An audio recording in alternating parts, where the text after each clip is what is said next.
Hi everyone, thank you so much for being here with us today. I'm Devin Canaz. I'm the publisher of Travelweek, a media company dedicated to getting travel agents like you the information that you need, especially in trying times like these. We are here for the next edition of Future of Travel 2022. And there is a bit of optimism in the air again. Canada just eased travel measures again. We now have a level 2 advisory. We now can get the less expensive antigen tests for re-entry back into Canada. And for travelers with young kids that are unvaccinated, it's now a little bit easier.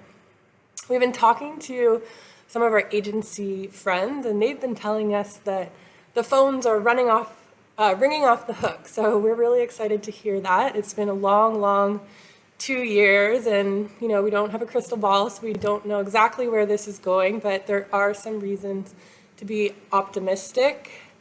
Our sector has been really badly hit by this whole pandemic, and the retail sector is still especially in need of some financial support, so we're not out of the woods yet. We have many guests here today, and they are going to shed light on the industry, what we can expect for the coming months as we start to open up a little bit more. And we are going to get some insight from them on how to plan for this coming year. So I would like to introduce Catherine Folliott. She is the editor here at Travelweek. Hi, Catherine.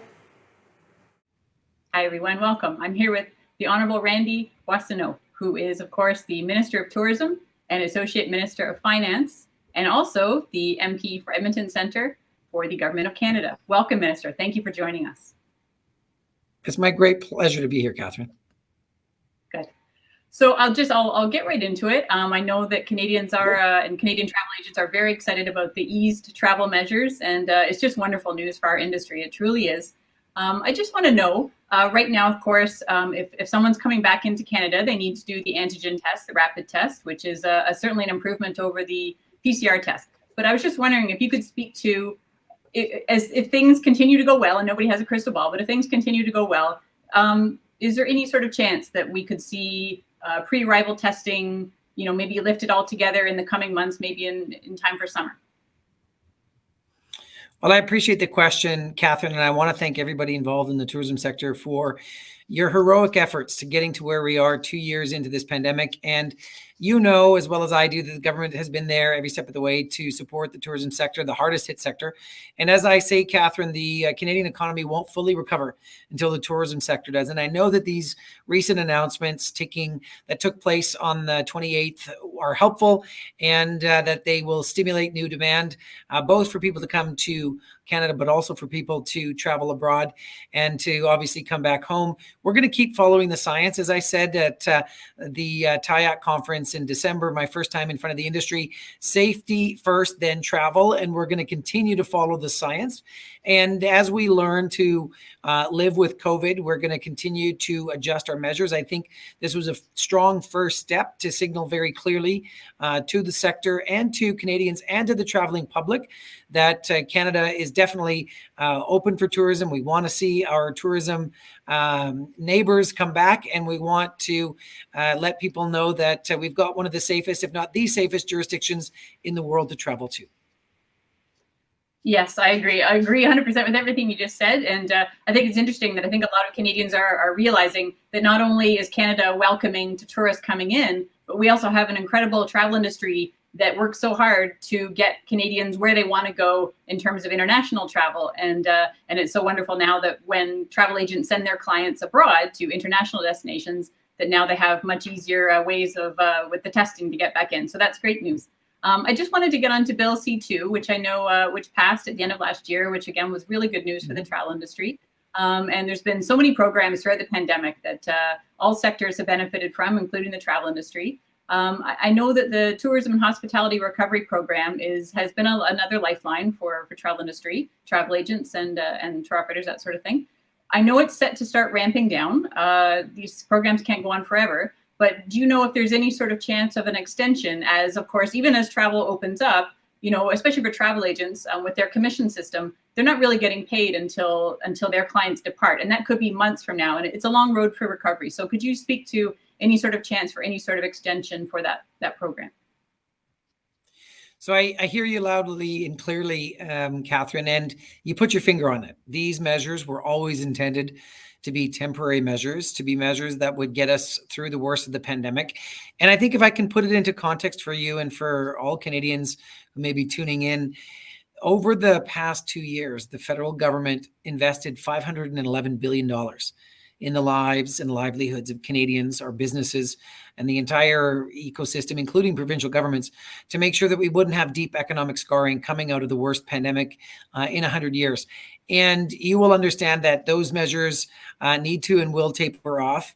At the same time, we know that the hospitality sector, the tourism sector is the hardest hit, which is why, to your point, C2, the measures we put in place in December, which were supposed to be about $7.5 billion and will turn out to be closer to $12 billion by the end. And so my officials and I are looking into it. We hear the sector clearly, and we will be able to update the sector as we come to a decision on the timing of these programs and any possible extensions.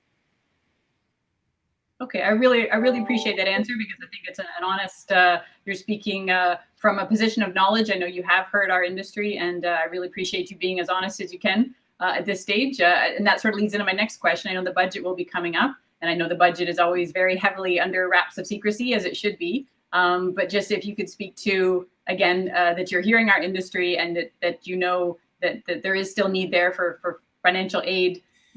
Should the travel industry be watching the budget as well this spring? So I think this is something that I say to all of the sectors. Tell me what you need for your sector, but then put your sector in the bigger ecosystem, right? Before the pandemic even hit, we had a labor shortage in the tourism sector. And now the pandemic has exacerbated that. People have left the sector. People have retired early. People have moved on into other careers. And so I think the number one thing we need to look at, in addition to immigration and training and federal, provincial, municipal programs and shared partnerships, is we have to position the tourism sector as a place where you're going to get maybe not just your first, but all of your jobs in your whole career. The Europeans are very good at this. Countries in Asia are good at this. We need to demonstrate that a job in the tourism sector could be, a job for your entire career. And you might start in an entry-level position, but you might end up running the inn, or you might end up developing your own tourism asset. So I think there is a long-term development we need to look at here in terms of what employment looks like in the tourism sector. That's number one. Number two, we've heard during the budget consultations the important need of housing, affordable housing. You can't have people working in a tourism destination if they can't have a place to live that they can afford and call home. And so we are looking at this vue d'ensemble, if you will, the sort of setting of the whole table for the tourism sector, and also making sure that we are able to step up and invest in tourism assets, in destinations. And I think you will understand too that we want to make sure that we get tourists to places that aren't just sort of the gateway cities. Montreal, Toronto, Vancouver, I love visiting there too, but we want to have people get to rural and remote locations. We want people to get to other cities in the country to experience authentic Indigenous tourism opportunities, to experience the Francophone history of Canada, to make sure that we're stimulating LGBTQ2 travel, that our rich culinary tourism opportunities, and everything that our festivals and major events have to offer. So you see the ecosystem that we're dealing with? So absolutely, the tourism sector and all Canadians should be paying close attention to Budget 2022. Okay, great, good. And I know that that's as important for the inbound industry as it is for the outbound industry. So thank you for answering that as well. I just wanted to ask sort of on that, and I think you've actually had some, you've been touching base with some independent travel agents. Of course, Canada has thousands of travel agents, but in a growing number of those are independent travel agents who haven't been able to tap into a lot of the financial aid programs. They were sort of, it was just sort of the way it worked out. It's been a real struggle on top of the pandemic struggle, which was obviously already huge. There's a proposal that I know that was put forth to the federal government, the Independent Travel Agent Recovery Relief Program, ITARP. I don't know if you want to speak to this program, if the government is sort of looking at taking action on this proposal. So thanks, Catherine. I have met with representatives of the Canadian Association of Independent Travel Agents, and I understand their predicament, and I understand that this is a particularly acute issue for those independent travel agents who find themselves in Ontario and have the TICO requirements. And look, if we get into the weeds on this, it's the issue of being an incorporated business versus being a sole proprietor. And we are looking into this issue. We have seen the request, and I can say very clearly that I'm working with officials in industry science and economic development, as well as in finance, to see what we're able to do. And I do encourage all independent travel advisors who are in the ecosystem to take a very good look at the HASCAP program, because even sole proprietors do qualify for that program. And so we're going to continue to see what's possible at the Government of Canada. Okay, that's really good to hear. I know you have so much on your plate, the whole government does, and just knowing that it is on everybody's desk at some point, and everybody's seen it, is really good to hear. I just want to switch gears a little bit now and just talk about the requirements for travelers who want to leave Canada and go to Paris, go to London, go to wherever they want. Right now, the rule, of course, is that they have to be fully vaccinated, which I think the travel industry really appreciates, because that sort of shows everyone how seriously everybody is taking safe travel. It gives people peace of mind. Yeah. Again, I know nobody has a crystal ball, but do you just want to speak to your thoughts on, do you think that having fully vaccinated requirement for all travelers leaving Canada, do you see that being in place for, quite a while, the foreseeable future? I think if you follow public health guidelines, and if you follow where our government has been, it has been to use the number one tool in the toolbox to fight COVID-19, which is vaccination and getting to high vaccination rates. And the overwhelming impression of travelers is they want to travel knowing that they are safe and that their fellow travelers are fully vaccinated. And it creates that very safe ecosystem that is very important for us to be able to market around the world. We're going to continue to follow the science. And again, back to that comment of having Canada being one of the safest places to travel to. It's in part how we've been able to manage the pandemic, but also the public health rules that we have on place. But it's also the innovation in the major events space and in the conference space. I mean, I know when I was at TIAC, the sort of blue-green passport system where you can have more contact if it's one color, less contact if it's another. I think making sure that the traveling public knows that when they come to Canada, they're getting on an airplane, that they're with vaccinated travelers. When they get to Canada, it's going to be fully safe. And so I do think that this requirement will be in place for the foreseeable future. And as the science evolves and as we learn how to live with the virus, we will be able to revisit that. But right now, you've seen that it's very much a vaccination strategy, and I'm quite confident that will continue for some time. Okay, good to know. And I think the travel industry is behind you, and it's just if we can keep doing that, and hopefully someday get rid of some of the other stuff, that'd be great. I just want to know, do you foresee, again, this was crystal ball talking, do you foresee that maybe a booster shot would be added into that requirement for fully vaccinated travelers, like a third shot? And also, do you have any thoughts on when or if the government would ask for kids under 12 to be fully vaccinated in order to travel as well? So you know that in the recent restriction changes, that requirement for children that's been waived. So there's an exemption there, and now that's no longer the case. So as for the booster shot, it's a great question, and I will defer to my colleague, Minister Jean-Yves Duclos, on that. I will say this, and one of the things that I will continue to push for inside the shop, because that's my job as Minister of Tourism, is to keep doing that for our sector, for our industry, is to be very clear and to give as much lead time as possible to the traveling public should a booster shot be necessary. So no crystal ball in front of me today, but I think making sure that telegraphing that to the sector is important, and that's something that I will continue to push for inside the shop here at the federal government. Okay, good to know. My last question, and again, we're just sort of talking about what we think the future holds, but hopefully things are going very well now. And I just wondered, the winter travel season is so much the bread and butter for Canada's travel industry, and I'm speaking again of outbound, of travel agents sending their clients to the Caribbean, to Mexico, to Florida, that sort of thing. And that's been, while travel agents sell travel all year, obviously, the winter is huge. The winter season is huge. And so I'm just wondering, what are your thoughts on, we've seen so many waves. We seem like we are coming into a place where we're finally living with the virus. What's your sense of what winter 2022/23 is going to be like? Do you think we can get through it with a minimum of disruption? Well, look, if I had the answer to that question, I don't think I'd be in politics anymore. I think I'd be out there being a prognosticator or a futurist. I'll say this. We have learned some lessons from 2 years of living with the acute phase of the pandemic. I think we're all tired of this thing and restless, and none of us asked for the virus.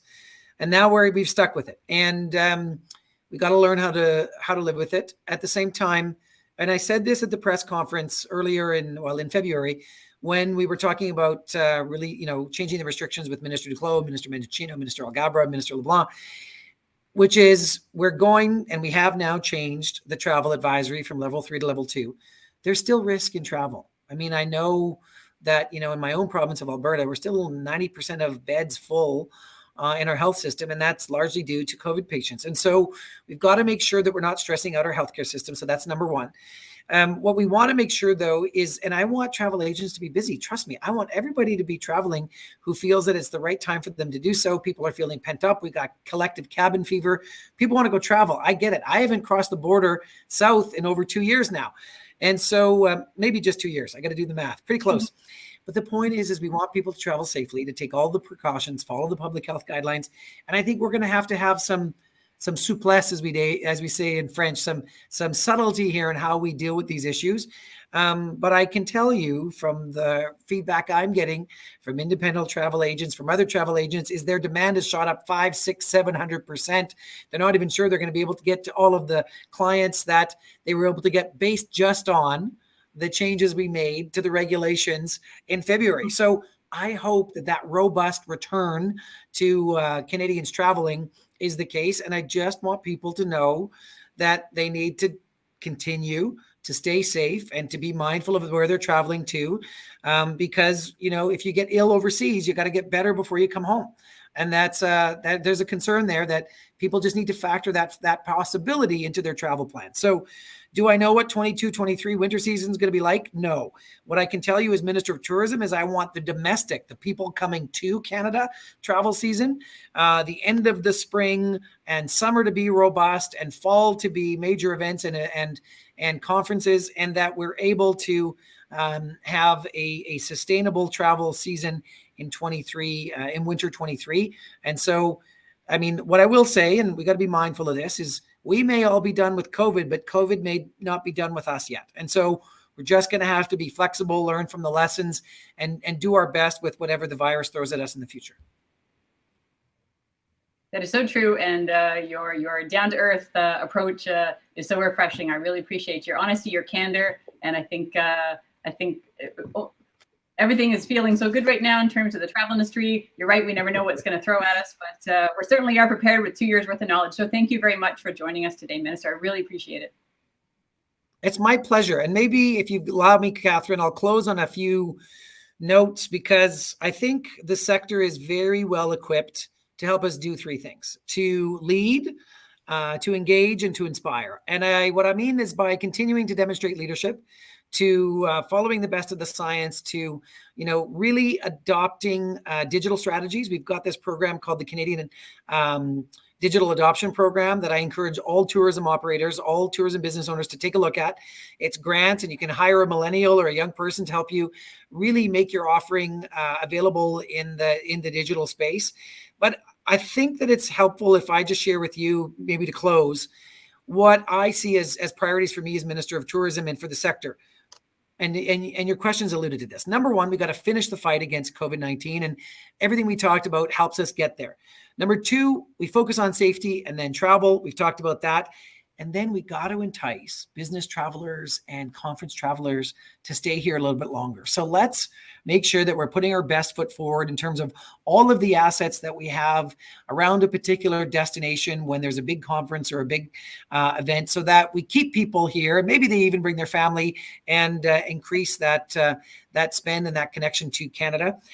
And we talked about this too, promoting the tourism sector as a place to call your career for your lifetime. And then finally, investing in our tourism destinations, making sure that we get people off the beaten track, that we're going to compete with our G7 competitors in a great way. And that when tourists come to Canada, we know this, when they come to Canada once, they come back 4 to 5 times. So they date us once and then they fall in love with us. And some even marry and decide to move here. But let's get us reset with those 5 priorities and know that I'm in your corner every day, making sure that our tourism ecosystem is healthy and welcome to ready to welcome the world. Thank you, Minister, having you in our corner, in the travel industry's corner. That is, that's wonderful. Thank you so much. My best to you all. Take care. Thank you, Minister. And now I'll send it over to Cindy Sasortomo, who, of course, is Travel Week's Deputy Editor. Cindy? Thanks, Catherine. Hi, everyone. Joining me now is Brett Walker, Chair of Cato. Hi, Brett. Thanks for joining us. Thanks for having me, Cindy. I appreciate it. So let's start with the obvious. Canada's new and relaxed travel rules. Great news across the board. I know that Cato has worked so hard advocating to get rid of travel barriers. And I know you sent that letter to Ottawa back in January calling for the removal of pre-arrival PCR testing. Now that Ottawa has eased up, are you satisfied with what they've proposed, or do you think more could have been done? Well, certainly more could have been done, but I'm I think we're all very satisfied with the result. We weren't expecting 100%, and I think we got close to about 70. Certainly there was 2 key issues, Cindy, that we needed dealt with immediately. One was the pre-departure PCR testing, which was the number one killer of travel, quite frankly. And the other requirement, which really wasn't mentioned as much, was the quarantine. The fact that Canadians and anyone traveling to Canada was subject to random testing, and if chosen, were required to quarantine until they received their negative result. That was really the number 2 killer in terms of anyone thinking of traveling to Canada. And while Cato is predominantly concerned with outbound travel, obviously there's an ebb and flow to all travel, for which we are, most of our Cato group and the issues that we deal with, and certainly as chair of Cato, the issues that I deal with are regard to outbound. But what we were finding is that that quarantine was having a huge effect on inbound travel as well. And the other 2 issues, one was the requirement previously for families to quarantine if they were traveling, and overall the lowering of the travel advisory from essentially not avoid non-essential travel, which was Canadians are remarkably compliant, and that's maybe a good or bad thing. But the fact of the matter is, we were not seeing any bookings, any real meaningful bookings while that advisory was in place. So yeah, I think we're on the whole, we're very happy with these changes. There's further to go, but I would say at this point the industry can begin to heal and recover. I guess 70% is better than nothing, as you mentioned, and so we'll take it. I'm sure you've heard from all your members since that announcement was made. What kind of immediate impact do you think these relaxed measures will have on each of your members? Well, as I mentioned, it will have an impact. We will begin to heal, but it will take time. One of the things which I would like to reference was a survey that Cato actually through the help of BDO, we commissioned back in June of 2021, and among many other metrics, one of the key metrics was the advanced purchase timeline of anyone purchasing a tour, or quite frankly a trip from any of our Cato members. The typical or average advanced purchase was 5.7 months. So what we're talking about is now when I mentioned that the industry can begin to heal and recover, we will begin to see bookings come in, but those bookings may not be until, for travel, that's until or well into 3rd or 4th quarter, or possibly even 2023. The concern is that the industry does not realize any of that revenue until after travel. So there is definitely a gap right now between the support that the industry is receiving and this announcement allowing the industry to begin to recover, and when we will really, as an industry, begin to see sort of a meaningful and sustained a recovery in terms of revenue. So, but that's we'll do everything we can. I think there is this, what everyone's been talking about, pent up demand. But it is not going to be an immediate recovery. We have been cautioned as consumers and as an industry not to travel for simply too long for there to be an immediate bump. But the good news is that we're going in the right direction. That is great news, and it'll be a slow burn, but it'll be huge this year. So let's switch gears and talk rapid testing, which we all know is now being accepted for re-entry into Canada. How are Cato members approaching rapid testing now? Like, will they be helping travelers find rapid tests while abroad, or will the responsibility be solely on travelers to find an acceptable test while they're away from Canada? So I think, no, I don't think the latter. I think I speak on behalf of all members. I think the membership has done an incredible job through this, quite frankly, up until this point with accessing and making PCR testing available. As we all know, that is PCR testing is not so readily available really anywhere, and at a more significant cost. The fact that we have the option now that Canadians or anyone traveling to Canada has the ability to take the rapid test within essentially 1 calendar day prior, or 24 hours, is a game changer. So yes, from what I know and from the members I've talked to, and certainly wearing a different hat, my day job at Colette, I would suggest that most, if not all, Cato members will be facilitating the testing, if not paying for it. I think most will be facilitating. That being said, even if that were not the case, rapid testing is so readily available everywhere. It's going to, whether the companies are facilitating it or paying for it or whatever, it's just going to be a huge burden off the consumer when they think about booking their trip. But let's assume that rapid testing stays for a while. It might not go anywhere anytime soon. Do you think we'll get to the point where testing will eventually just be built into tour costs and carved into itineraries? Because you have to admit that would make it a lot easier for consumers. Well, Cindy, that's an interesting point. I think, even beyond testing, one of the things that Cato and the industry is talking about right now is, if there should be any regression.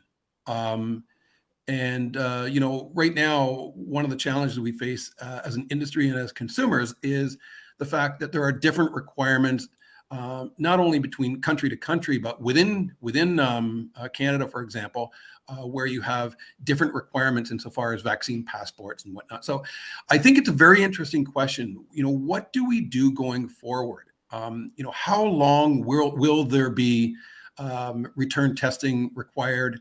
And when we talk about return testing, of course, we're also talking about any Canadian that may be traveling abroad will have to think about the testing that needs to be done prior to travel. So how long is that going to be a factor? But perhaps equally so, or even more important as a group, Cato is working with other organizations like USTOA and ETOA in Europe and others to try and lobby governments, especially in areas like the EU, to come up with one standard, not just for now, but again, as we talk about the future, if there was ever any regression, and we needed to come up with another like if the requirements were to be such that we would have to impose more restrictions to have greater certainty with regard to what would be required.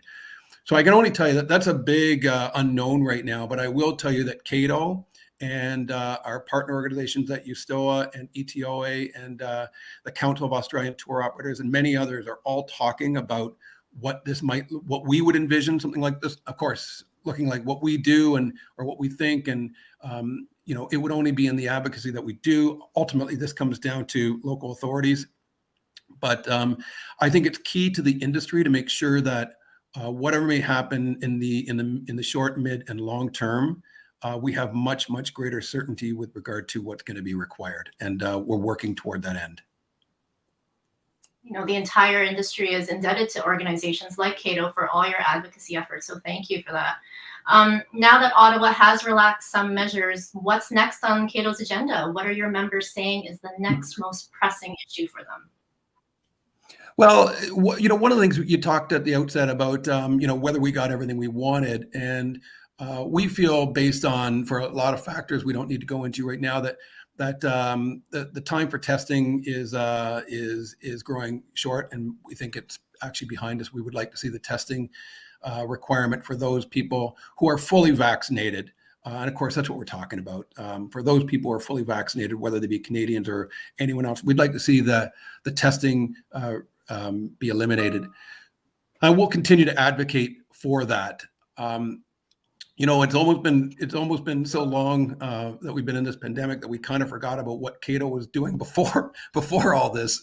But in fact, most of our work prior to the pandemic, Cindy, was at the provincial level, both here predominantly here in Ontario, but in Quebec and in British Columbia in particular, because those are the three provinces for which travel is regulated. But in particular in Ontario, we had done a lot of work with regard to the Consumer Protection Fund, and the fact that Cato is and I should make this very, very clear, myself as well as the Cato Group, we believe in consumer protection. We believe that consumer protection is a good thing. In fact, beyond that, more importantly, we feel that a consumer protection regime such as we have in Ontario can be a competitive advantage for registrants. So I want to make that very clear. We do feel that this is a competitive advantage if done right. And so to wrap this up real quick, and because we're not certainly doing much toward this end right now, but I believe that in the future, we will at Cato pivot to work with the various provincial regulators to ensure that consumers who are booking through a registrant are wholly protected. And that is certainly not the case right now. While it's promoted that it's consumer protection, it's wholly inadequate. And I won't get into that right now because it's not really the issue. But I feel very strongly that we will get back to that point. That's a really great way to end, Brett. Thank you for sharing that. And thank you for being here. You know, a lot of good information there. I'm sure agents watching are really excited about the year, and your optimism is spreading everywhere. So thank you. And thanks very much for having me. I appreciate it. Now I have a couple of contest winners to announce, so listen up. The winner of a brand new Instapot is Suzanne White at Uniglobe Travel. Congratulations, Suzanne. And also a $100 Amazon gift card goes to Colleen Nida of To Go. Big congrats to you, Colleen. So Suzanne and Colleen, please introduce yourself in the chat box below, and someone on our team will reach out with more details. And now let's go to a short video from the European Travel Commission. Curiosity. The more we contain it, the more we crave it. It can't be bound by a window, a balcony, or a door. To answer it, you must embrace it. Escape. Explore. Savor the journey as much as the stay. Find something extraordinary in someone else's every day. Unfollow the crowds. Get lost in the clouds. Travel without trace at nature's slow pace. Learn from the locals as much as the past. Build bridges across nations and friendships that last. Connected through culture, values, and space. A myriad of countries in one effortless place. From landscapes to cityscapes, we share common ground. A place where curiosity knows no bounds. Europe invites the curious. Hi, welcome back. Next, I have a very important guest, Pascal Prince. He is the Canadian chair of the European Travel Commission. Europe's one of my favorite destinations, so I'm excited he's here to talk to us. Hello, Pascal. Hello, Devin. Thank you very much for having me. So we know very well what's been happening in Canada in regards to the pandemic. Can you tell us how it's played out this winter in Europe and where are we now? Yes, absolutely. So Europe has also struggled with the pandemic, just like here in Canada and in North America. The successful vaccine rollout has helped, and so has, of course, the EU COVID certificate. So now things are looking up, and we are excited for the new year. And I really want to look ahead. Things look much better. And I would like to say, Devin, this year probably the question will not be how are you doing, but instead, where are you traveling this year? So let me ask you, Devin, are you traveling this year to Europe? Well, Pascal, as you know, I went to Europe last fall. I was in Switzerland and I was in Italy. And I like to think of it as kind of Europe on sale because demand was so down. So yes, I would like to go to Europe every single fall. So we'll have to make that happen.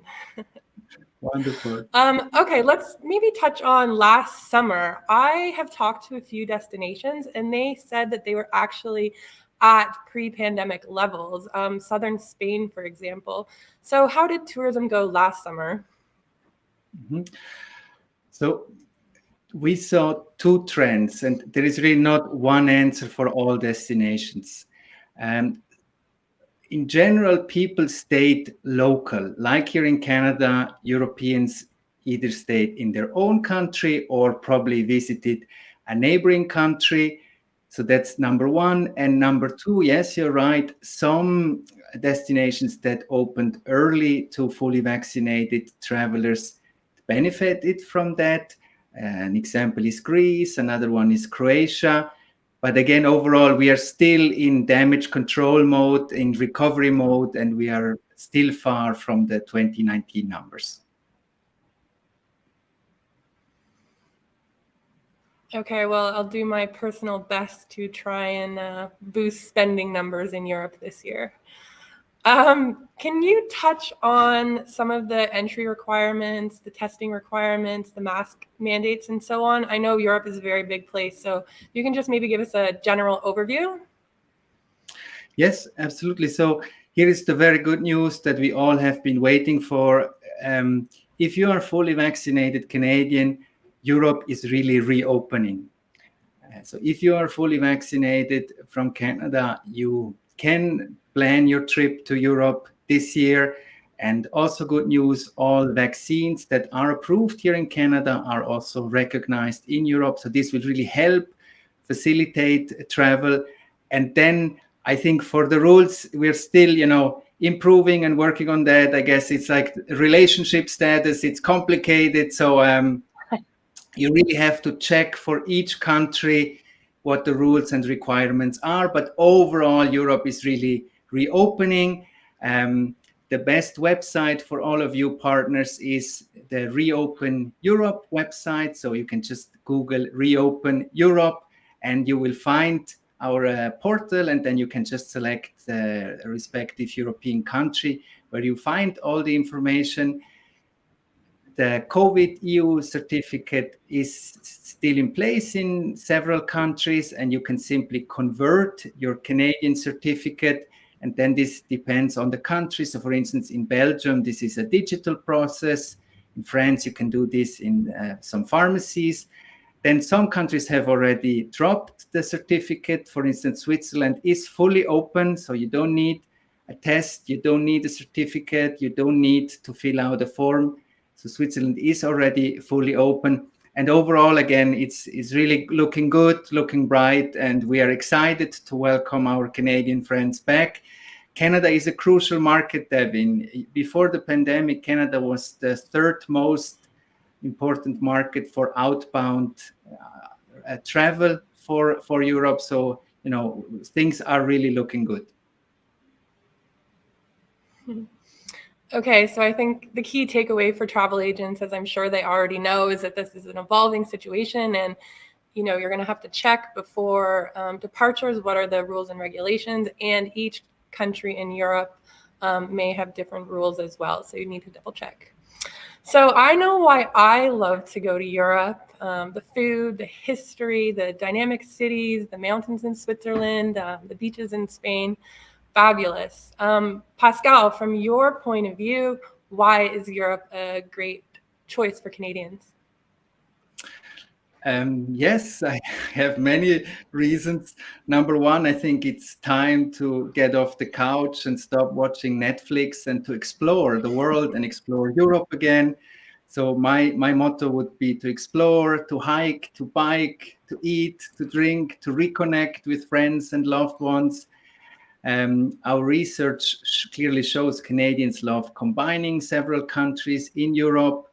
It also shows that Canadians love our top cycling routes across Europe.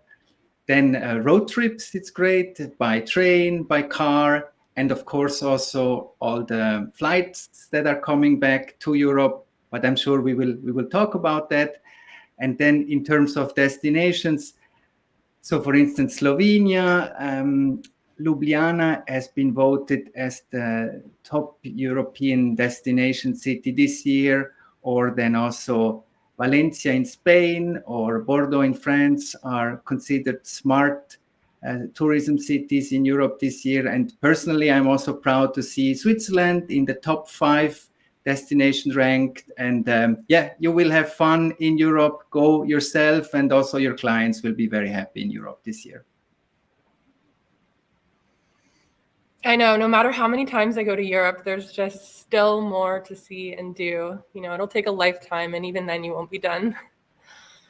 So you did kind of touch on the airlines, among the many negative things that have happened through COVID. One of the casualties was all these airline routes. Like, Canadians used to be able to fly everywhere in the world, almost effortlessly. Can you comment on the routes to Europe, and what's the best way to get to Europe now? Of course, yes, I'm in close contact with the major carriers, Lufthansa Group, Air Canada, and the other ones. And travel is back. And I will say this again because this sounds so nice in my ears. Travel is back. So all airlines are ramping up the schedule. Lufthansa Group Swiss just told me they will go up to 66 weekly flights connecting Canada and Europe. Air Canada up to 330 weekly flights this summer to Europe, and the same also for WestJet, Air Transat. And of course, this means for Canadians great deals, great connectivity, and it will be very easy to go to Europe. And I think we all have missed traveling. And it's time to get on a plane again, bring your suitcase or backpack and enjoy Europe. Yeah, we've definitely been hearing from the travel agents that there is pretty big pent-up demand. So hopefully they'll be going to Europe. Sustainable travel, the environment, these are all kind of hot topics these days and important to a lot of people, especially in Europe. We have these fragile historical sites. Can you tell us, how are Europeans thinking about sustainable travel these days? Yes.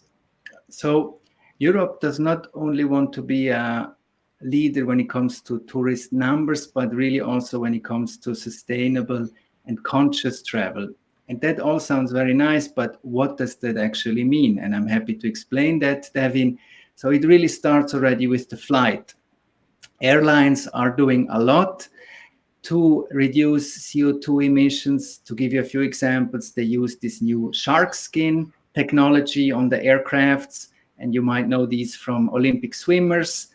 Or then, on the ground, they use more electric vehicles at airports. Then they use sustainable aviation fuel from food waste and many other things. They all want to reduce their CO2 emissions. They want to fly more direct routes. That's another important pillar. And then upon landing, of course, I love trains, take the train.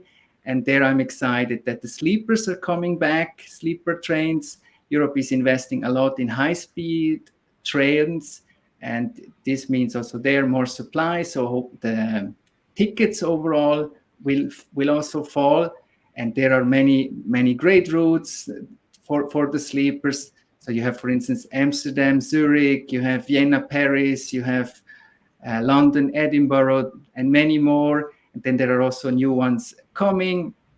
For instance, Zurich, Rome, or Stockholm, Hamburg. So really take the train, and maybe you don't need that short haul flight within Europe.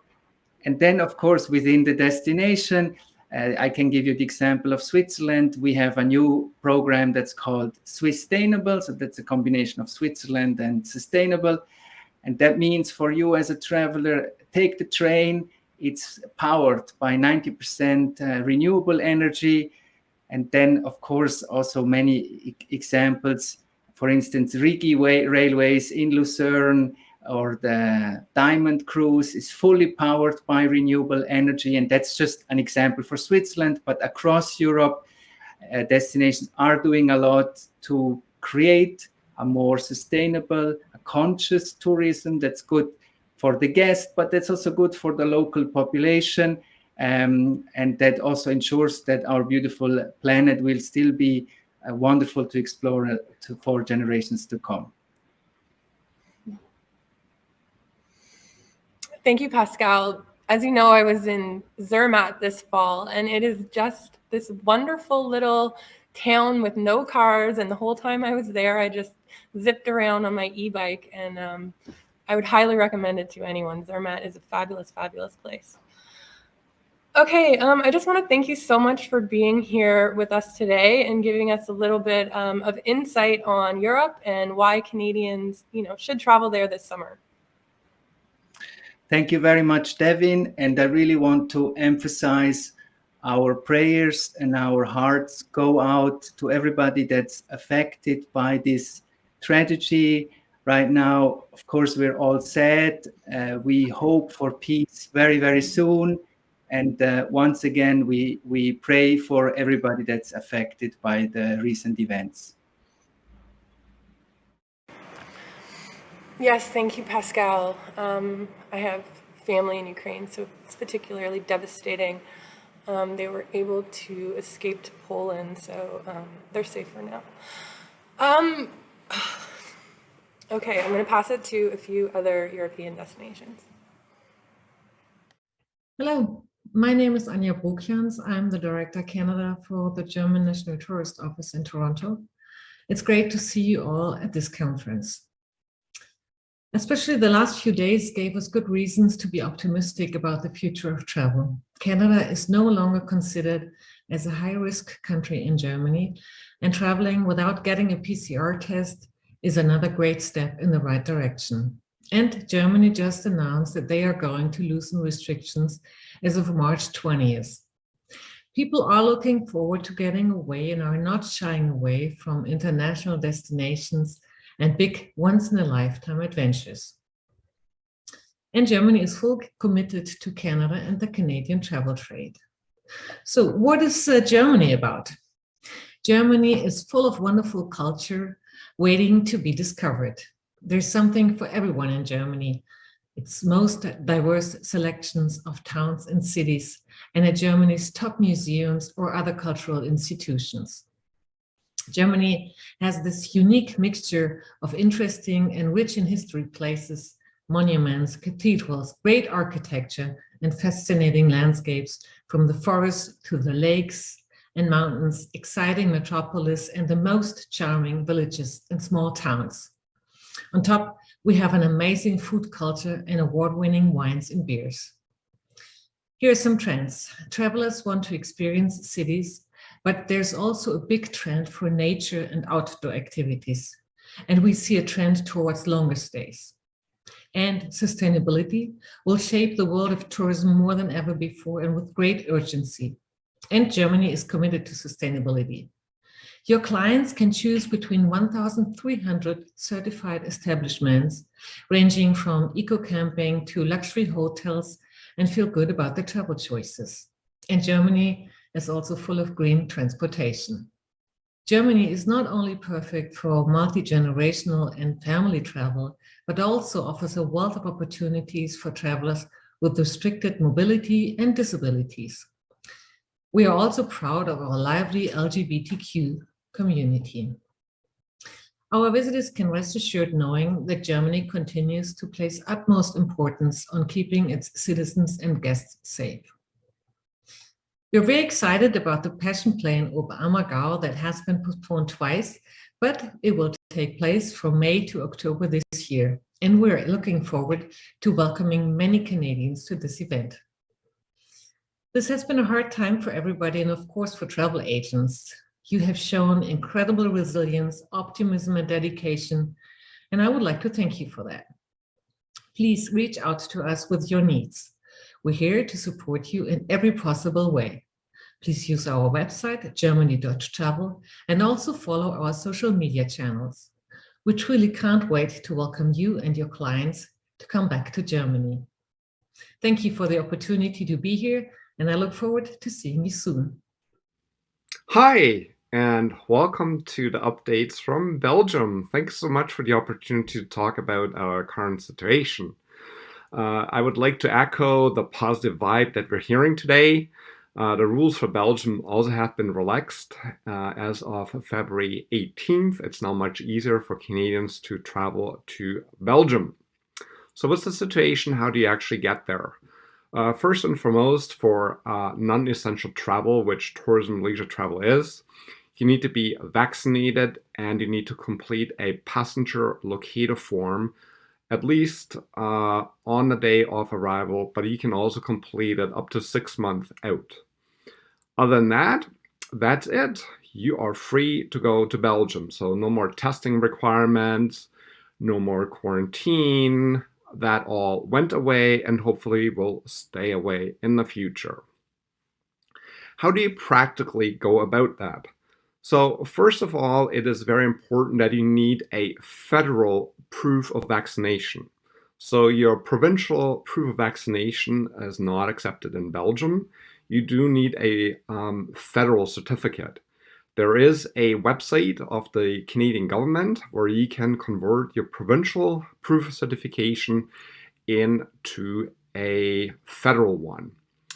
Please email me during the event or after the event, and I can send you all the website links that I'm referencing in my update. Once you get to Belgium, you are free to move around. If you wanted to go into a bar, restaurant, sporting events, other type of event or museum, you have to show a so-called COVID safe ticket. This COVID safe ticket is a separate QR code. If you do happen to have a European QR code vaccination record, that is the same, it is valid. But the Canadian federal one will not work because we cannot decode the QR code, but no worries. There is, again, a special website where you can convert your Canadian federal QR code into a Belgium COVID safe ticket. When you are in a restaurant, you can now sit at the table without any restrictions. You don't have to wear a mask anymore. Only the staff needs to wear a mask. You can get up, walk around. In terms of any other activities, mask wearing is mandatory if you're in an enclosed space, for example, in a shop, in a public government building, at a facility like a movie theater, concert hall, museum, library, or place of worship. So in those cases where they're confined indoor spaces, if you're 12 years and older, you do have to wear a mask. Other than that, we're wide open. Come on over and enjoy the fabulous country of Belgium, and specifically Flanders, Belgium. See you soon. Thank you. Dear tourism industry professionals, The France Tourism Development Agency is thrilled to be partaking in this new edition of the Future of Travel under the umbrella of the European Tourism Commission. As some of you might know, we are currently in the French semester of the presidency of the EU. Among the hot topics, European leaders pursue coordination efforts in response to the dimming COVID-19 pandemic as they meet in various cities, in Aix-Provence, for instance, and in Strasbourg, Alsace, for the aptly named Future of Europe meeting starting May 9th. So it's with optimism that we open a new season of travel to Europe and France for Canadians. We invite consumers to come visit cities with exceptional heritage, meet entrepreneurs that have spent months rearranging their offer, remodeling and sustainably transforming their business. Innovation made its way into the halls and galleries of France's most famous museums to provide an enhanced experience, and gastronomy-wise, restaurateurs have secured an even closer-knit network of local producers. France is also proudly presenting an impressive list of upcoming events, including the Tour de France, the Roland-Garros Tennis Open, the 2023 Courchevel-Méribel Ski Championships, and of course the 2024 Paris Summer Olympic and Paralympic Games. The regions of France are ready to welcome you and your clients, and the capital, Paris, is blossoming again, with many new hotels such as Madame Rêve, Grand Contrôle, Cheval Blanc, Hôtel de la Marine, or art venues like the Collection Pinault or the newly reopened Musée Carnavalet, not to forget new shopping heavens such as La Samaritaine. You'll realize that a weekend trip is clearly not enough to catch up. Longer stays and leisure are absolutely bliss in France, with so many options and variety in just, or they will opt to be guided along the Valley of Gastronomy, stretching along the Rhone River, a very special itinerary designed for FIT high-end customers that we hope will be some of your patrons this year. Great classics such as the Normandy Landing Beaches and Junon or the Vimy Memorial in northern France propose new exhibitions and activities for the summer. Nice, Cannes, Saint-Tropez have not lost any of their charm and will welcome your clients for sun-filled beach view vacations. And why not some golfing, almost year-long? Monaco is at arm's length, and for the clients that wish to go big, Corsica, the island of beauty, has lots of bucket list assets. Lyon and Marseille, rubbing shoulders for the title of France's second largest cities, are giving new impulse to with sustainability in mind. Bordeaux and the Cognac area reveal new Epicurean upscale experiences, and Nantes in Atlantic Loire Valley is back at being the country's most daring city when it comes to contemporary art and open-air cultural attractions. So France should be on top of mind and deep into your heart, into your clients' hearts. We hope they'll be as interested in experiencing the classics while also testing their living like the locals ability. Because they can, and because it's fun. Make it all happen. France is yours. And for the travel trade, the launch of our new training program is near, as well as our annual meetup in 4 Canadian cities from May 16th to May 20th. We look forward to a non-virtual happening and will hopefully before then be able to announce an almost carte blanche summer for travel to France. Heartfelt thanks to Travelweek's team and to the other European destinations for this much-awaited virtual conference. And kudos to airlines that allow us to reach France so easily. Let's get all inspired and make travel essential again. Hi, everyone. Great to see you all virtually again, but now that the world is opening, no doubt in person very soon. My name is Sandra Moppet, Manager for Tourism Ireland based here in Canada, and I wanted to share a quick destination update and let you all know the latest for what's happening on the Emerald Isle. First, we're super excited to share that it's never been easier to get from Canada to Ireland than it is in 2022. Hard to believe after the last couple of years we've all endured, not many more so than yourselves, but air capacity into Ireland from Canada is 112% this summer of what it was in 2019, with direct flights available all across the country. You can get from Toronto to Dublin in just over 6 hours with Air Canada, Aer Lingus, WestJet and Transat. Air Canada have also just announced nationwide access into Dublin, with flights from Vancouver and Montreal starting in June. And with WestJet, you can fly direct from Calgary and from Halifax in April. When in Ireland, we are open, meaning no testing or COVID-related restrictions for fully vaccinated travellers. Proof of vaccination or recovery is all that you need. That also applies to everything you do when you're in destination, with all restrictions lifted, including the wearing of masks and no vaccination passports required for any indoor dining or activities. So it's a relaxed, easygoing experience to travel around.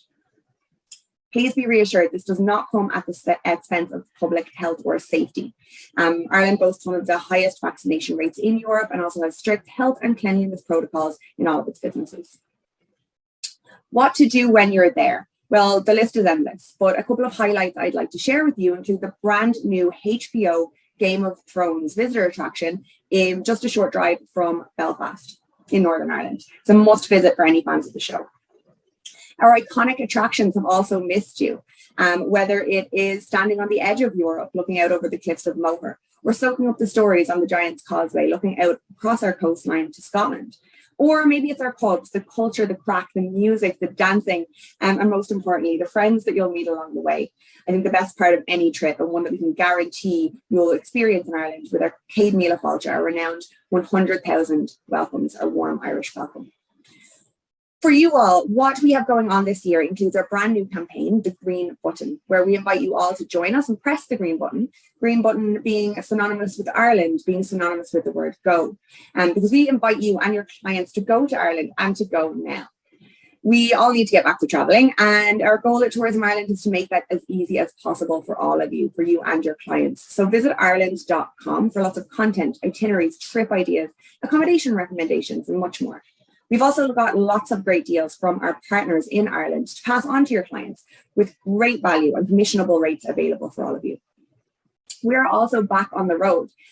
We will be touring Canada this May with 20 plus of our Irish industry partners to show you exactly what everyone's been missing from Ireland. So bookmark those dates. It's May 9th in Toronto, May 10th in Calgary, May 11th in Vancouver, and May 12th in Victoria. And don't worry, if we don't make it to a city near you, we will be very soon. In the meantime, you can always connect with us virtually as we have a series of educational webinars and updates from our partners available on our trade website, trade.ireland.com.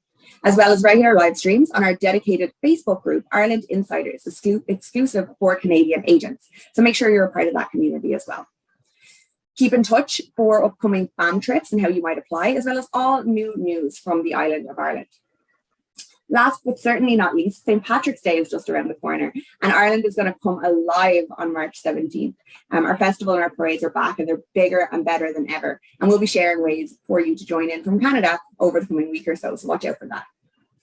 We cannot wait to welcome you and your clients back to Europe this year in 2022. Enjoy the rest of your show. Hi, I'm back with Carla Brake, Director of Business Development at Globus Family of Brands. Welcome, Carla. Thank you, Cindy. It's so great to be here. So, Carla, we just watched some really great videos about Europe, and I know you're the expert on selling Europe. Can you tell us how Europe bookings are going so far for spring and summer, and how are they looking compared to 2021? Actually, we've been, with our business, it's really been steadily increasing since about mid-January right now. Of course, with, every situation that we've experienced over the last, couple of years, when we see provinces ease restrictions, or of course the government ease restrictions, we always see a spike in sales. So the positive news, I guess, recently with the change in the advisory, the change in the testing, the consumer confidence is back again, and that's really seen a spike in sales for 2022. But I think what the most positive thing is here, it really paints that picture that Canadians are anxious to travel, and really, they're starting to book now. So for 2022, things are looking great. We're really looking at a lot of, mainland Europe and North America. That's so encouraging to hear. I know I can't wait to get back to Europe. I'm sure you can't either, but as we know, recovery has varied from country to country throughout this pandemic. Can you tell us which destinations are selling better than others right now? Yeah, for sure. I mean, the thing is here at the Globus Family of Brands, we definitely have that worldwide portfolio. But what we're seeing right now, the biggest demand is for Europe and also North America, especially Canada. So within Europe, we're seeing a lot of Italy, Ireland, Scotland, Britain, France, Spain, Portugal. All those countries are, business is looking quite strong. The Canadian traveler are anxious, to get back to those countries and really get to explore them. And then the other really big spotlight, as I mentioned, is Canada.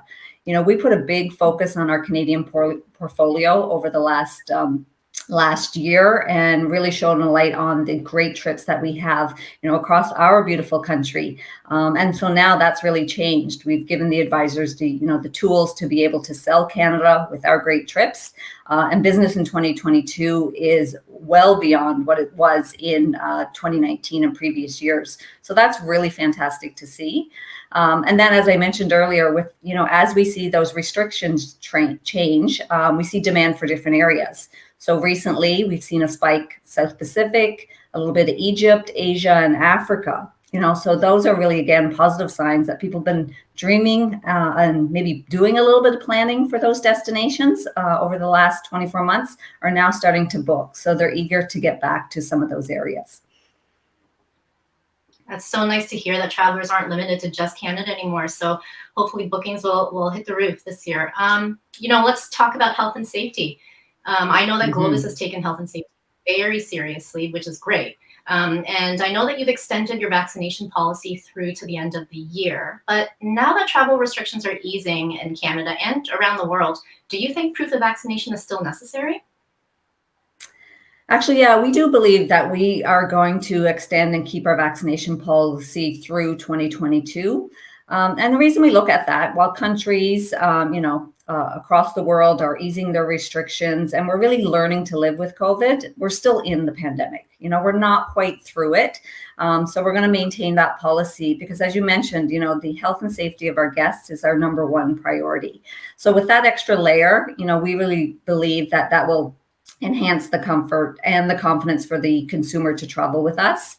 And also with that, the health and safety protocols that we've enhanced, over the last couple of years, we're going to keep them in place, making sure, that the guests really feel comfortable when they are traveling with us.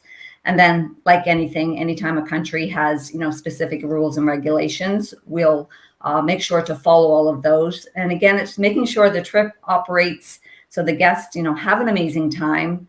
And don't have to worry about things. So that's really where all that comes into place. So we really do think it's important kind of going forward. Now, I know health and safety was essential to Globus resuming operations last year. Can you talk about how that went? Like, were your protocols working? Have they worked? This is such a good news story. I think the biggest thing after such a long pause, it was so nice to have our coaches and our ships carrying our guests again. And I'm so happy to share that on Avalon Waterways, we experienced 0 on-trip COVID cases after hundreds of departures in Europe, Egypt, and even the Galapagos. And then on land, 99.9% of our touring guests returned home without incident after nearly 1,000 Globus and Cosmos departures. So, that's such positive news that all those extra measures that we put in place were super effective. Our guests got to really just enjoy their trip, enjoy their destination, and really fulfill that dream of traveling again without any issues. So that's our commitment, and it really worked. So we're so proud to say that. And then, of course, as I mentioned earlier, we're going to continue with that. We want to make sure that the guest has that comfort level when traveling with the Globus family of brands. So what we've done now, we've kind of put together a little package, and it's called Yes, You're Covered. So it's really there for the advisor and the consumer to see everything that we're doing kind of continuing going forward. I talked about the vaccination. I talked about the health and safety protocols, but there's still a few other things. We look at testing. For Canadians, of course, there is, while there's a change in the testing, there is some testing required to come home. So we arrange that, for the guests coming back to Canada, and we also pay for the cost of it. So, that's a big win, and also just something taken off the guest responsibilities, and it allows us to take care of it. We have our peace of mind policy. So, if someone does book something and, things change, they can move their travel to a future date before final payment. We have our travel protection package. And I think the last piece really, Cindy, I want to mention here is, traveling with the Globus family of brands. you're traveling with a company that will be able to take care of anything if something does happen. So if there's a change that's required, for the trip, we can do that from an operation background, and the guests don't even notice the change, make an alternate maybe to a day or an excursion. We're always there for the guest. If something does happen, we're there to take care of them, and we're with them the whole way, which I think is really important for travel going forward. Well, that is so reassuring to hear. It's obvious that agents can book Globus with confidence, and congratulations on such a great year in 2021 with all things considered. So let's switch gears and talk about 2022 again. Can you confirm which of your products are back online? Is everything back online? Everything is back. Our full portfolio is available and ready to book. And again, that's the nice thing about a family of brands. We've got so many options of destinations and also travel styles within those destinations. On land, we have, Globus, we have Cosmos, we have Monograms, and then within each of those portfolios, so many different types of touring that the guests can choose from. And then of course on the rivers, with Avalon Waterways, so many different types of sailings that the guests can choose from. Classic, we have our active and discovery, we have some themed cruises, even our new storytelling series, we have chef hosted. So there's such a wide variety to choose from, and definitely something for every client that the advisor has out there. That's awesome. So let's get booking already. Anyways, Exactly. Final question. I want to end with a note to travel agents. So what agent incentives are you offering right now? What should agents keep on their radar for 2022? Well, Cindy, this is the perfect time. We just launched our Say Yes to Travel campaign, and it's really about, guests that are considering travel. It's now Say Yes to Booking, as you kind of mentioned earlier. Whatever trip you're dreaming of, whenever you're comfortable, looking to travel, when your client's ready to go, we want them to say yes. So we're spotlighting a number of our trending destinations. We're also talking about all the travel styles that I mentioned earlier, across Globus, Avalon, and Cosmos. And with that campaign, we actually have an advisor booking contest. So from February 14th, it started a few weeks ago through until April 1st. We have a contest where every passenger that the advisor books, their name will go into a draw. We have a weekly draw of a gift card, and then the grand prize is a 7-night Avalon sailing. So a real great opportunity here, just a nice thank you to our advisor partners. No tracking required on their behalf. They just have to watch our advisor Facebook page every Tuesday at 2:00, and that's when we will announce the winner. So something to look forward there. And then on a training perspective, lots of opportunities. We have so many different channels for training.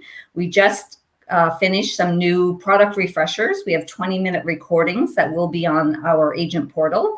So we have our land, we have a 101 version and a 201 version. So it really depends on, what your comfort level is, where you need the refresher in the training, and allows you just to go to our portal, do that on your own time. And we've kept them short and sweet, just 20 minutes. So a great opportunity for you to try to just get up to speed of everything that is available for you, for your clientele. Then last but not least, of course, we have our agent portal.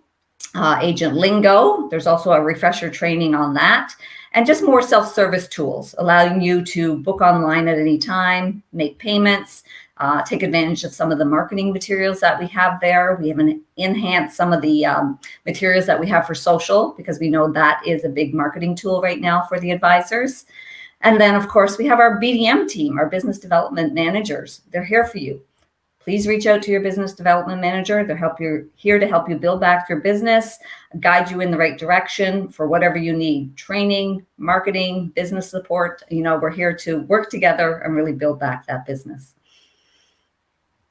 All good stuff for agents, and good luck to all the agents entering your contest. And on a personal note, I am saying yes to travel. Let's do it. Thank you so much, Carla, for being here. We appreciate it.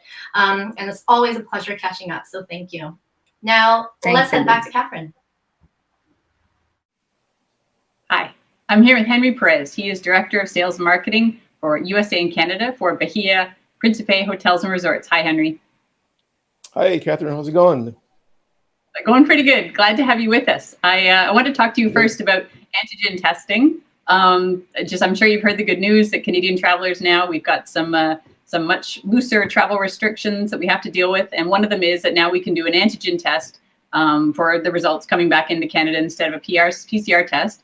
Can you tell us with Bahia Principe Hotels and Resorts at your properties in Mexico and the Caribbean, what sort of do you offer this service? Yeah, on site you can, so Canadians can do the antigen testing on site?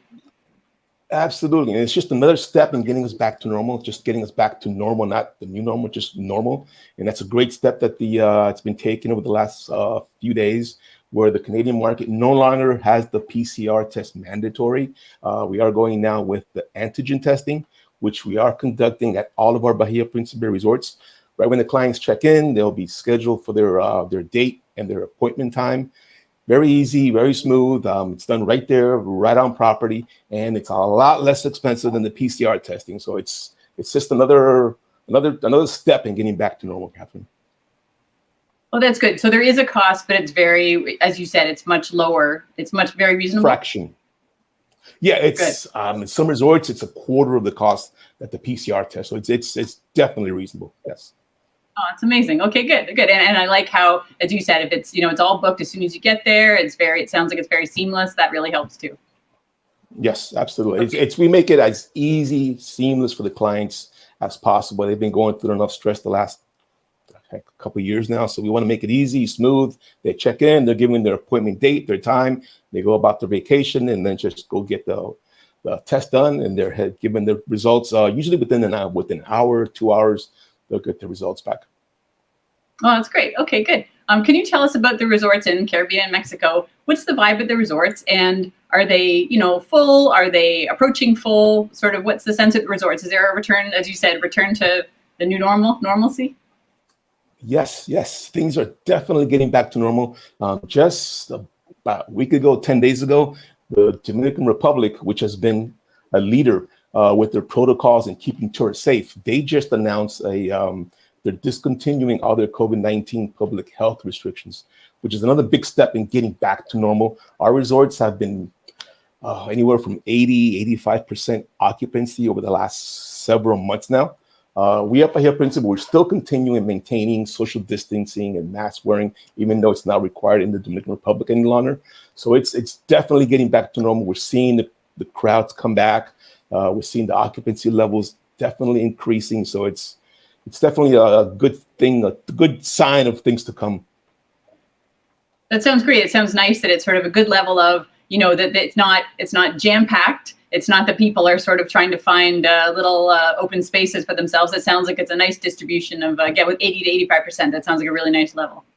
Yeah, in fact, just add one more thing to that. Even though the various countries have their own requirements, or they did, as to what level of occupancy we can have at our resorts, we never go to the full amount, because there's no way to have the social distancing and the protocols in place and still go up to the maximum level of occupancy. So we've never gone to the maximum that we've been allowed to go, just to have more steps with the protocol. So it's been good all around. Okay, that's good to know. Are you getting more bookings from Canadian travel agents and Canadian travelers? Yes. Once this news broke a week ago, 10 days ago, of the no longer needing the PCR, just the antigen, it's over the last couple of months, it's been improving. The last week or so has been amazing, which is great to finally see. Great to see the bookings coming through. A couple of our resorts, we're already sold out through Easter, which is a good thing. And just as a little bit of advice out there, do not hesitate to book spring, summer bookings, because the resorts will be filling up. I wondered about that, because I think a lot of times, Canadian travel agents already know this, but Canadian travelers tend to forget it's not just them going to the resorts. It's the Americans, it's the British, it's the, all the European travelers. It's, and all this pent up demand. It's not just from Canada. So that's a great reminder. Yes, we're seeing it all over. We're seeing it in Europe. There's a lot of countries in Europe which are just now opening up, but the Caribbean's been open now for over a year and a half. So now we're seeing that some markets, as Canada, it's easier to come down, and they're definitely taking advantage of it. And you could tell they've been just waiting, just counting down the day so they could actually go out there and make their booking and come down. So we're definitely seeing. So again, do not hesitate to make your spring, summer bookings, because resorts will be filling up. Absolutely. Okay. Well, I know on one resort that we'll be getting a lot of bookings. Of course, I don't think it's supposed to open until the end of 2022, but maybe we can talk about it a bit now. I hope I'm going to say this right. The Cayo Levantado Resort opening in the DR in the last quarter of 2022. What can you tell us about it? Well, I can tell you what little information we have out there. We were gradually getting the information out there. Yes, we're all excited, super excited within Bahia Principe. Like you said, it's called Cayo Levantado. It's an island. It's a resort. It's a unique rhythm, unique project that we've taken upon within Bahia Principe. The rhythm at Dominican Republic goes far beyond just dance and music and a way of life. You will soon discover that there is a rhythm that comes from nature, invades you to the depths of your soul, and becomes authenticity and wellness. Cayo Levantado is an island just off the Samana Peninsula in the northeastern part of the Dominican Republic. I always get stuck with that word. We are creating a unique and sustainable resort where you can experience a rhythm of its own to the Dominican Republic and the people. And the resort is as unique as anything you will find in the industry, Catherine. And that's because it's an island unto itself. Cayo Levantado is the island, and the resort is called Cayo Levantado Resort. It's just in the name of it all, it just gives you a little peek of what will be in December of 2022. We've pretty much demolished what was there before. We're building everything from scratch. And it's something that we're definitely looking forward to end of 2022, November, December of 2022. So be out, look out for it. You'll be seeing more and more information coming out in social media and in print media within the next few months on that. But definitely looking forward to it. Okay, well, it's interesting because I know, in the world of all-inclusives, there are differences, but to be able to set yourself apart is truly unique. That's something that I know the agents are going to hold you to sort of make sure that that's setting the bar really high. And I'm excited that Bahia Principe has taken this on, and I'm sure the company will deliver. It's a much loved brand here in Canada. Oh, gosh, thank you. Yes, and like I said, it's so unique. You really can't think of anyone who has an island pretty much all to themselves, and the resort is on that island. So it's something cool that's coming up. We have great vibes coming from within, so we're definitely looking forward to it. Okay. Are there any other new resorts or any other renovation projects that agents should know about? Well, that's pretty much taking the lead with us for this year. We're always innovating, renovating, improving our resorts. 2020 and 2021, we renovated 2 properties, Bahia Principe Grand Tulum in the Riviera Maya, where we completely redid that property, guest rooms, pools, bars, everything there was done brand new. And we also redid Bahia Principe Grand El Portillo, and also in Samana. We pretty much completely did that property as well, all the common areas, bars, restaurants, the pool area, everything's being redone there. And it's been very successful. So we're always tweaking here and there wherever we can. So definitely looking forward to Cayo Levantado Resort this year. Okay. Well, on that note, we can wrap it up. If you have any sort of message that you want to give to Canadian travel agents right now, especially as bookings are really, really, truly, finally starting to pick up out of Canada. You know it. Welcome back. That's welcome back. We're waiting. We're looking forward to welcoming back to our resorts, all of our Canadian market, our Canadian friends. We know it's been a very difficult couple of years, but we're fully have lots of hope, lots of expectations for our Canadian friends, our Canadian family, our Canadian market that have been so loyal to the Bahia Principe brand over the years, and we're looking forward to welcoming them back home to Bahia Principe hotels and resorts. That's amazing. It's just that sums it all up, and I know that agents have always loved the Bahia Principe brand, and they will continue to love it. And thank you so much for joining us, Henry. I really enjoyed talking to you. Thank you, guys. It's been a pleasure. Thank you. Bye-bye.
Hi, everyone. We are going to do our second round of prizes. So first up for grabs is a Kindle e-reader, and that's going to go to Renee Haluska of Transat Travel. Yay. And we also have a JBL speaker, which I love, and that's going to go to Peter Chow of the Travel Network. So if you are Peter or Renee, please make yourself known in the chat box below, and one of my colleagues will come help you.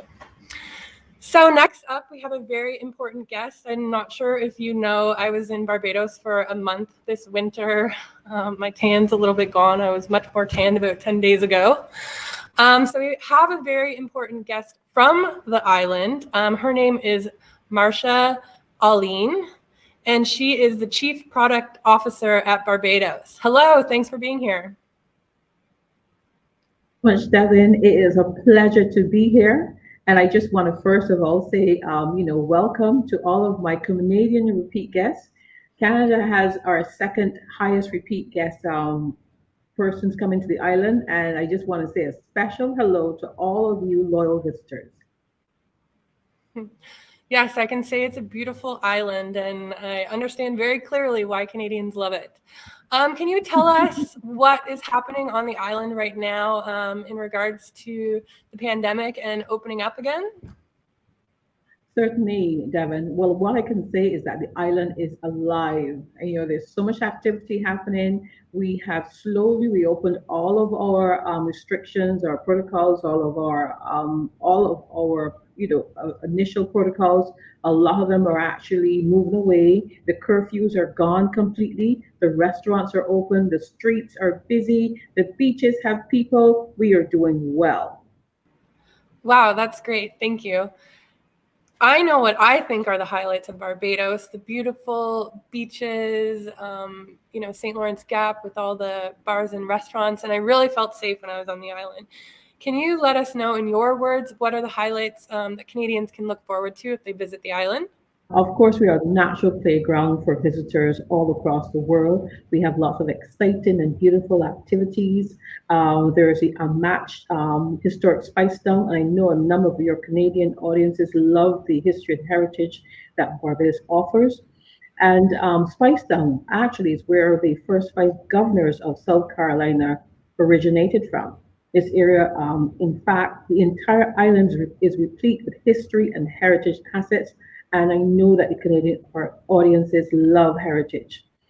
If you are a West Coast person, the West Coast is beautiful. The sea is calm, white powdery sand, almost no ripples in the ocean. And of course, all of our water sports activities are out. They're unique. They're very different. You can do things like the Animal Flora Cave, which is one of the 8 wonders of the world. Shark Hole, right on our southeast coast, and Andromeda Gardens are some of the areas that you can do and go to, as areas are renowned for beauty, the exploration, and that calmness that grounds you. Wow, okay, lots to do in Barbados. Since you're the Chief Product Officer, can you tell us about some of the hotel product that's new and exciting on the island? Certainly, for travelers who are looking to splurge and spoil themselves, Barbados offers some of the most luxurious properties and resorts and experiences in the Caribbean. From classic properties like the Crane and Sandals Resort, which is just having a new refurbishment, to newcomers like the O2 Beach Club and Spa. Yes, I got a chance to visit some of those properties, and they were definitely beautiful. Marcia, thank you so much for being here with us today. It was my absolute pleasure, Devin. Welcome back to Barbados anytime. Yes, I hope to come back very soon. I'm going to now play some videos of some of the hotels that I did visit while I was there. Welcome to Barbados. Welcome to the Eastern Caribbean. Welcome from the twin resorts, Sandals Royal Barbados and Sandals Barbados.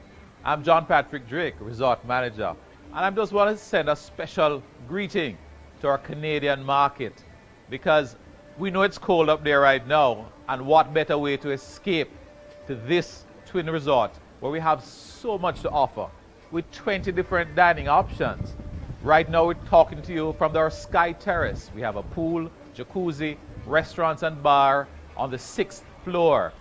Oh, there's a little to offer for everybody. In the background you can see the amazing warm waters of the Caribbean. Who else has a bowling alley on their resort? The most modern 4-lane. And guess what? In there you can try over 24 different varieties of beers from all over the world.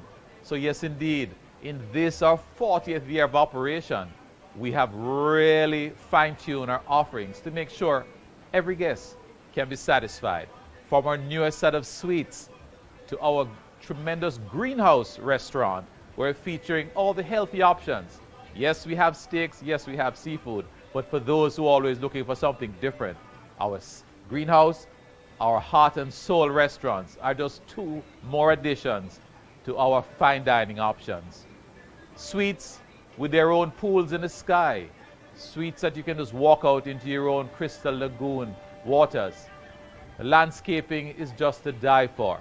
Try one of our rendezvous where you're literally nestled in your own private garden and you have so much to explore and just find new little nooks and crannies.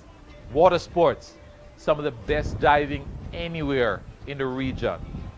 Amazing snorkeling and what can I tell you? Sports, games, you name it. We just want to see you down here. Come, enjoy. Do nothing, do everything, but just join us and see all we have on offer. We welcome you as soon as you can.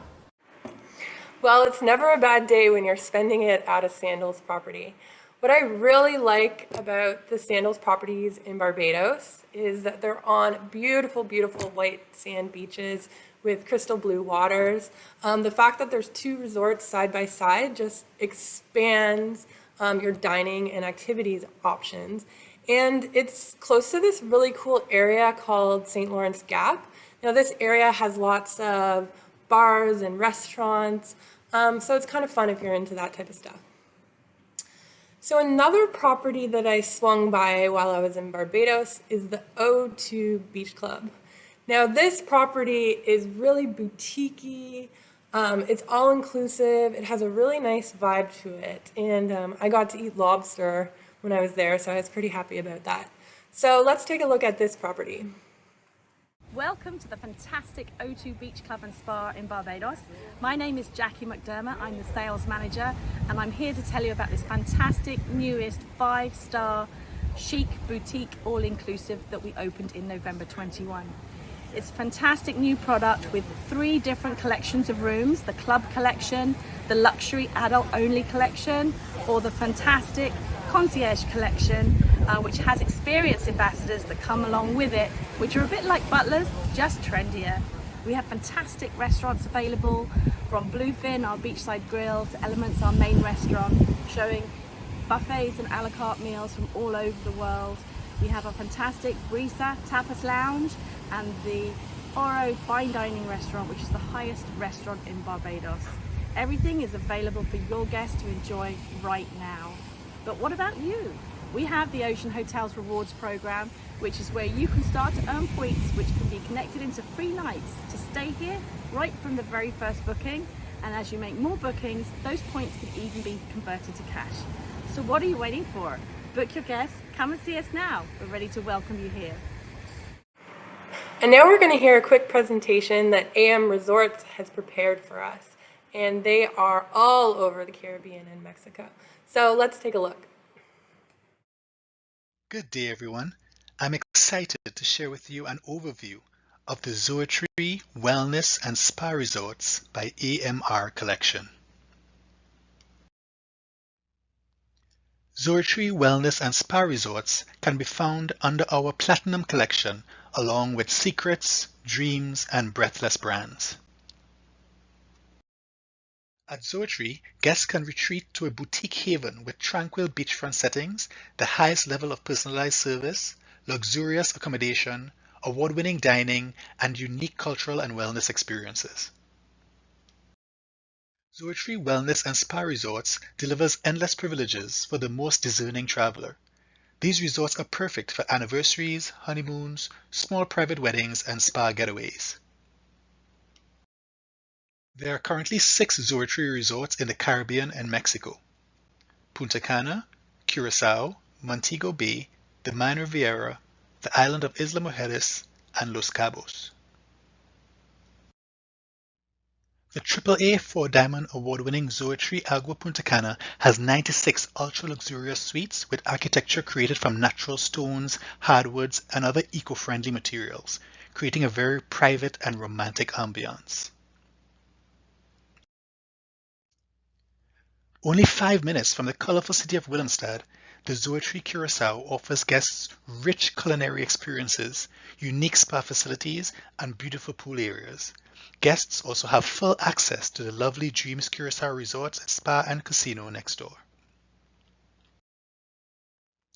The AAA 4-Diamond Award-winning Zoetry Montego Bay is located on a private serene beach.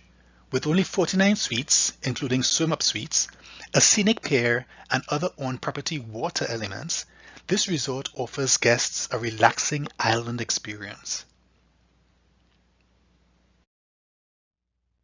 The Zoetry Paraiso de la Bonita in the Main Riviera is in its 17th consecutive year as a AAA 5-Diamond Award-winning boutique resort.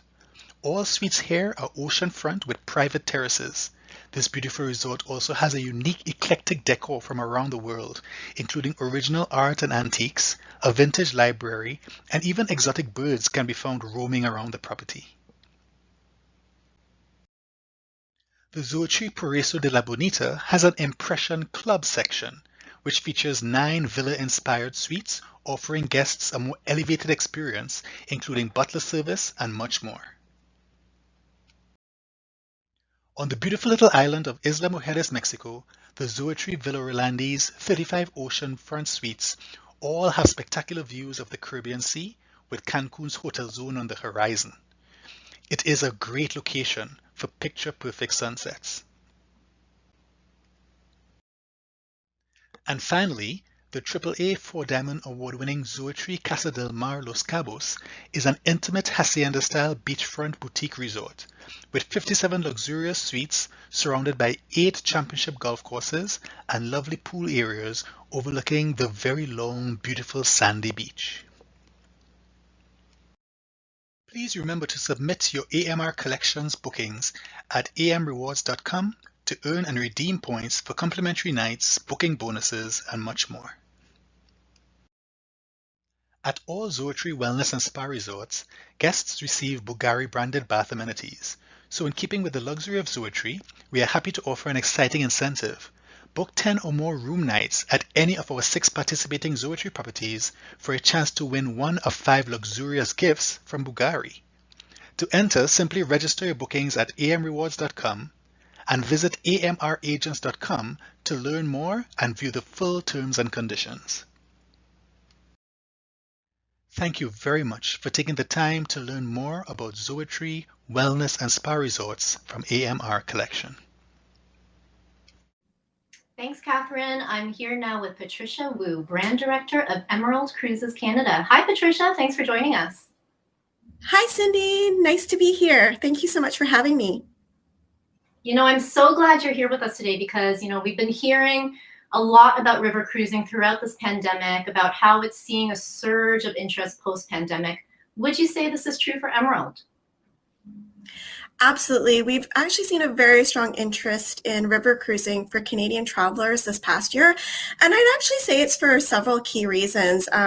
One actually is a trend that's been happening even pre-pandemic, which is a trend towards small ship cruising, which is further accelerating now more than ever before. Guests are looking for safety in smaller numbers and more space on board.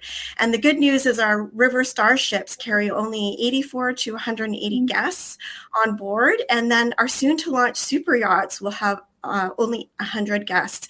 So it's very small and intimate and becoming a bigger trend even more. And in addition to that, health and safety has been a big thing that all river cruise companies are talking about, and we have very strict health and safety protocols, which has made it very appealing for river cruising. And our river ships are packed with the state-of-the-art air circulation systems, bringing fresh air constantly from the outside, so there's no recirculation of air, which is really appealing. And then lastly, I just really want to say that our brand's reputation of exceptional value and the travel agent support has been really key in our growth, and this surge that we do continue to see of late. We have so much included in Emerald experience, whether it be the gratuities, wine and beer on board with your lunch and dinner, airport transfers, excursions, and active activities. That combined with our modern, very beautiful starship fleets and exceptional service really make us something that travel agents feel very confident to book. And oftentimes we hear that Emerald Cruises is a hidden gem, and we are so thankful for the travel agents' support. I'm really glad you mentioned your super yachts back then, because I've heard the Emerald Azura is amazing. I've written about it a few times. Can you tell all those watching now a little bit more about the Azura? Absolutely. I love talking about Emerald Azura. It's a truly groundbreaking and super innovative super yacht. We say super a lot, but around here. But it's exciting because we're just launching in a few weeks. Our first sailing will be in March, and we actually are building 2 super yachts. So Emerald Azura is sailing March 11th, and then Emerald Sakara will come out in early 2023. And with only 50 cabins, it's intimate and spacious. We have a passenger to space ratio of 53, and most ocean ships are between 30 and 40, and 88% of our cabins are balconies. So you can't really go wrong with any of our cabins on the ship, and you're going to enjoy that fresh air like that I spoke about earlier. And at the heart of what we do is we like to say that everyone deserves to feel like a billionaire on a super yacht without needing to be one. So you'll see that our ships are custom made to go into small harbors that only small yachts can reach. So you're getting those intimate, authentic experiences. We have a beautiful infinity pool, sky bar on the top deck, marina platform for swim stops. You can go on a Zodiac, play with the marina toys, snorkel, paddleboard. So it's really an exciting product, and the Canadians love the warm weather destinations that we go to. So East and Western Mediterranean, Adriatic, where we've been selling out very quickly for 2022, and now we're opening up for 2023 bookings as well. So you can go to those locations as well as some more exotic locations like the Red Sea, the Indian Ocean, and the Black Sea as well. You touched on more of those exotic destinations, as you mentioned, but travel restrictions are easing all around the world, but there are still a few challenges for some countries. Can you tell us what your current operations are like in places like Asia and Egypt, as you mentioned?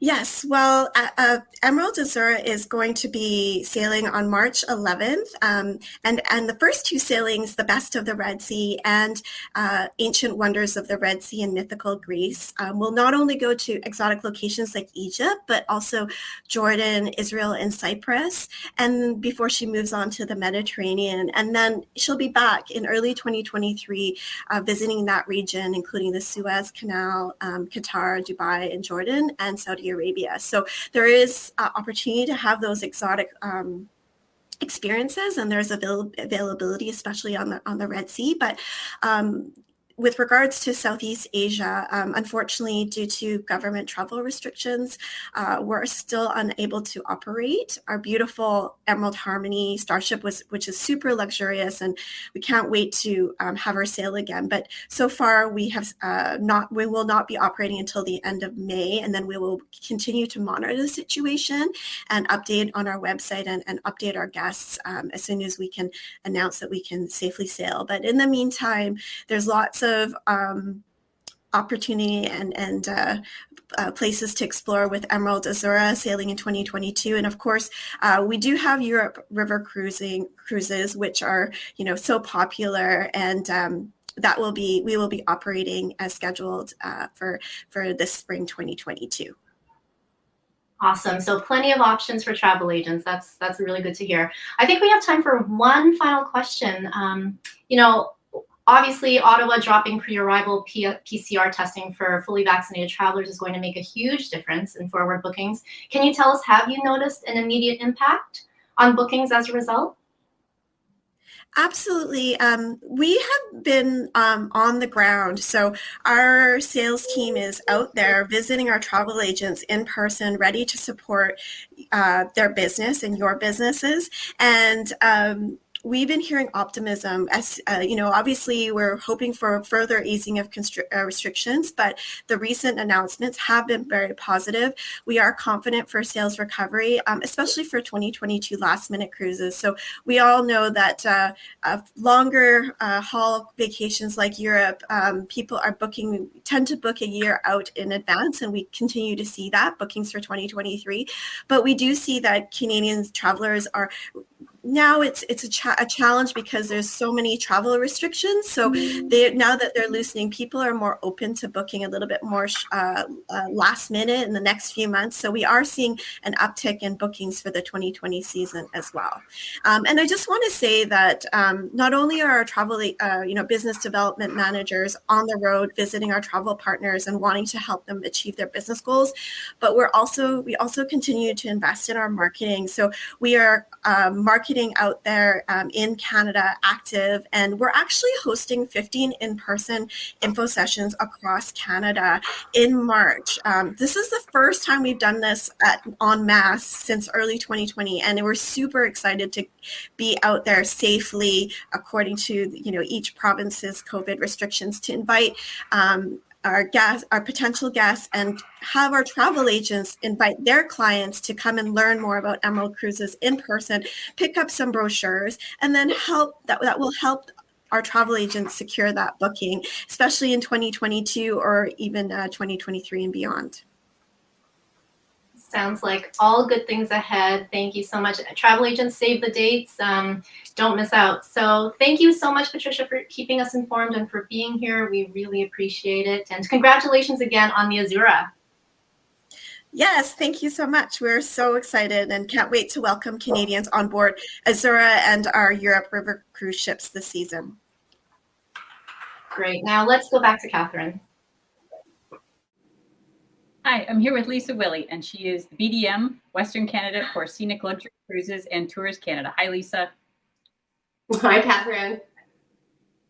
So I'm just wondering, now that travel does seem to be restarting finally in earnest, I know that since the beginning of the pandemic, there's been a real sense that river cruising is so well poised to take advantage of so many post-pandemic travel trends, and that is people looking for smaller ships, less crowded ports, that kind of thing. What can you tell us about what sort of booking trends you're seeing, certainly in terms of passenger volumes, and especially like new to river cruising or new to cruising sort of passengers? Yeah, we're actually seeing a fabulous sales trend showcasing the growth new to river cruising market with Canadian consumers choosing Scenic. Actually, 65% of all 2022 and 2023 bookings are first-time cruisers to Scenic, and many of those are new river cruisers as well. So we're definitely seeing there's a comfort in small, intimate, and uncrowded environments.